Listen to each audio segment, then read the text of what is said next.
বন্ধুরা, চলে এলাম নতুন একটা ভিডিও নিয়ে। আশা করি সবাই ভালোই আছো। আমিও ভালো আছি তোমাদের উৎসাহ এবং অনুপ্রেরণায়। নতুন নতুন ভিডিও পেতে চ্যানেলটি সাবস্ক্রাইব করে বেল আইকনে ক্লিক করে আমার সাথেই থাকো। তাহলে দেরি না করে শুরু করছি আজকের গল্প। সুমন্ত সব কিছুতে নিজের স্বার্থটাকেই প্রাধান্য দেয়। সুমন্ত একজন মস্ত বড় ব্যবসায়ী। ব্যবসার ক্ষেত্রে সে সেইসব মানুষকেই প্রাধান্য দেয় যাদের সাথে বন্ধুত্ব করলে তার ব্যবসায়িক স্বার্থ মিটবে।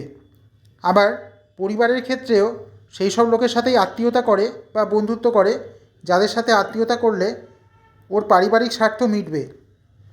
সুমন্ত মনে করে জীবনে সব কিছুই স্বার্থ, স্বার্থ ছাড়া মানুষ কিছুই করে না। এমনকি মায়ের সাথে সন্তানের সম্পর্কটাকেও সুমন্ত স্বার্থের নিরিখে বিচার করে।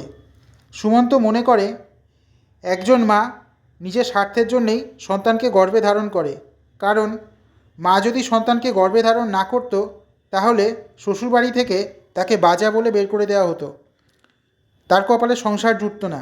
তাই সংসারে টিকে থাকার কারণেই একজন মা সন্তানকে গর্ভে ধারণ করে। ছেলে মেয়েকে বড় করা, মানুষ করার ক্ষেত্রেও সুমন্ত সেই স্বার্থ নিয়েই চলে। সুমন্ত মনে করে ছেলে যদি বড় হয়, মানুষ হয়, তাতে সুমন্তর কোনো স্বার্থ নেই। কারণ ছেলে বড় হবে, ভালো মানুষ হবে, আর সেই ছেলেকে বিয়ে দিয়ে একটা পরের মেয়ের হাতে ছেড়ে দিতে হবে। তাহলে ব্যাপারটা কি দাঁড়ালো? যদি ছেলে মানুষের মতো মানুষ হয় তাহলে পরের মেয়েটা ভালোভাবে সংসার করতে পারবে। এখানে সুমন্তর কোনো স্বার্থ মিটবে না। আবার একইভাবে মেয়ে যদি ভালো হয়, মানুষের মতো মানুষ হয়, তাহলে মেয়েকে বিয়ে দিয়ে একটা পরের ছেলের হাতে তুলে দিতে হবে।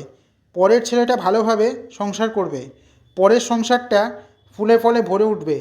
এতেও সুমন্তর কোনো স্বার্থ নেই। তাই ছেলে মেয়ে মানুষের মতো মানুষ হলো না অমানুষ হলো নাকি পশু তৈরি হলো, তাতে ওর বিন্দুমাত্র আগ্রহ উৎসাহ নেই।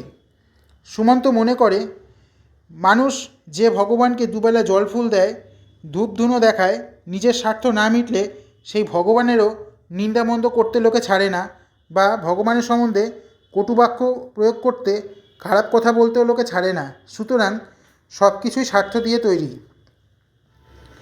সুমন্তর এই চিন্তাভাবনার সাথে সুমিতার একেবারেই মিলত না। মাঝে মধ্যেই ওদের দুজনের মধ্যে এই নিয়ে তীব্র অশান্তি বা মনোমালিন্য তৈরি হতো। সুমিতা মাঝে মধ্যে বিরক্ত হয়ে মনে করত এবার সুমন্তকে ছেড়ে দিতে হবে।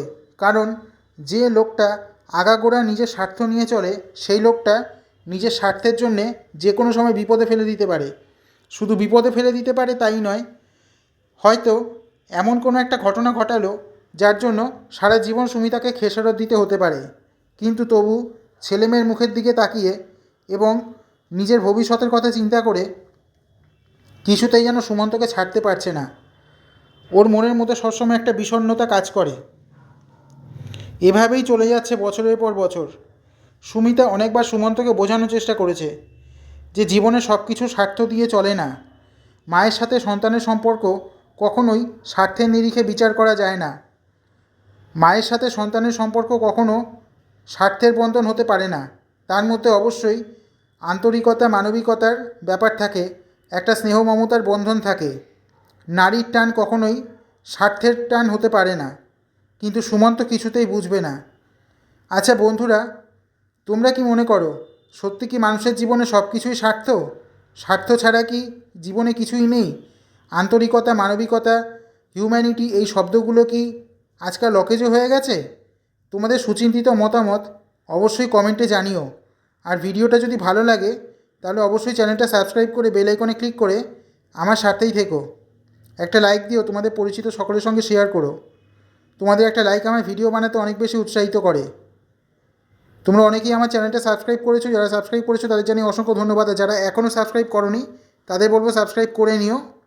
আমার চ্যানেলে পশু পাখি ছাড়াও গল্প, কবিতা, খাওয়া দাওয়া এর ওপরই কিছু ভিডিও দেওয়া রয়েছে। তোমরা যারা দেখেছো আশা করি ভালো লেগেছে, আর যারা দেখোনি তারা চ্যানেলে ঢুকে দেখে নিও। আমি আজ আসি, সবাই সুস্থ থেকো, ভালো থেকো। চ্যানেলটা সাবস্ক্রাইব করে বেল আইকনে ক্লিক করে আমার সাথেই থেকো।